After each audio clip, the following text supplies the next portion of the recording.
everyone. My name is Dr. Gaurav Dixit. I'm a hematologist. I work in Action Cancer Hospital, Delhi. September is Leukemia, Lymphoma and Blood Cancer Awareness Month. And we will discuss about leukemia, a very common blood cancer today. So as we all know, blood has three types of cells. One is red blood cell, second is white blood cell, third is platelet. Leukemia is cancer of white blood cells. So white blood cells, what they do in our body, they are responsible for immunity. So in leukemia, immunity is affected and patient catches infections very easily. And over time, these cancerous white blood cells, they replace normal red blood cells and platelet from our bone marrow, resulting in reduced hemoglobin and reduced platelet, leading on to anemia and bleeding. So the most common symptoms of leukemia are fever, infection, bleeding, then weakness, anemia. So these are the most common symptoms of leukemia. Now coming on to types of leukemia. So leukemias can usually present with a sudden onset, which is called as acute leukemias, or they have a very slow onset, which is called as chronic leukemia.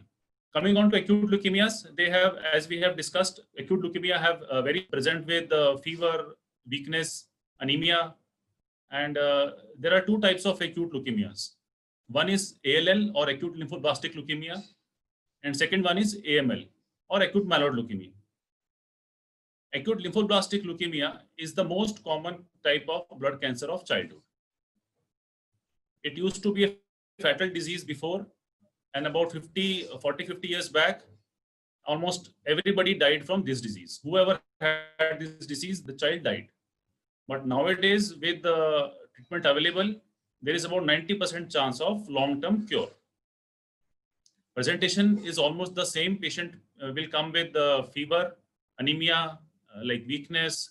Patient can have lymph nodes over neck, and spleen may be enlarged. So these are the common symptoms. And with the proper treatment, most of the patients are cured of this disease. Then coming on to second common type of acute leukemia, acute myeloid leukemia. Acute myeloid leukemia is more common in adult age group. It is not so common in pediatric or children. So acute myeloid leukemia is the most aggressive kind of blood cancer. And even with best of therapy, about 30% patients only are cured of this disease. It is a very aggressive blood cancer, and patients have short history, and they are very sick.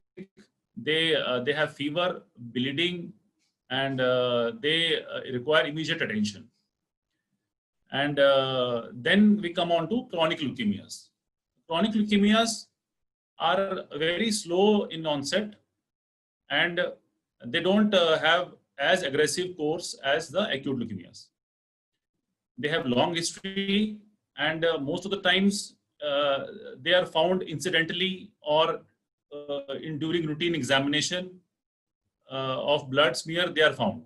And chronic leukemias are of two types. First is chronic myeloid leukemia or CML. Second is chronic lymphocytic leukemia or CLL. So CML again is found mostly in adults. Patients are mostly asymptomatic. On evaluation, patients will present with increased blood counts. They are usually asymptomatic, but some patients may have pain abdomen or like large spleen or some weakness. But mostly patients are stable. Then the second type of chronic leukemia is CLL. CLL also has almost the same presentation.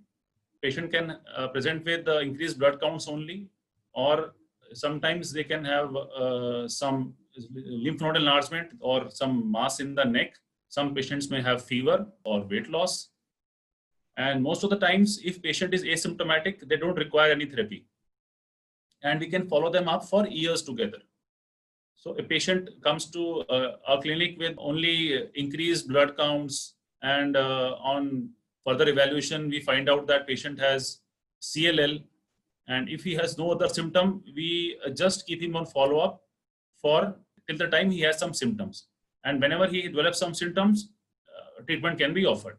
So these are the two basic type of chronic leukemias. Now coming to diagnosis. So how we diagnose this? So diagnosis is usually made by CBC or peripheral blood smear. CBC is a very common test which can be done in any good lab, and of atypical cell or abnormal cells in blood smear or blood, they point towards some kind of leukemia or maybe a lymphoma. So in that case, we need to do further evaluation. Further evaluation includes bone marrow aspiration, biopsy, and flow cytometry and cytogenetics. So flow cytometry is a very specific test which tells us about the type of leukemia, and it tests specific proteins on the cells, and it gives information regarding the type of leukemia, AML, ALL, CML, or CLL, whatever we have discussed. Then cytogenetics tells us about the risk, whether this is a high risk leukemia or this is a low risk leukemia. So this is how we approach leukemia. And if somebody is diagnosed as leukemia, so I would like to assure that treatment is available. Good treatment is available for all the types of leukemias, and especially ALL, CLL, CML. They have very good treatment which is available, and even in AML, about 30% patients are cured of their disease with proper treatment. Thank you.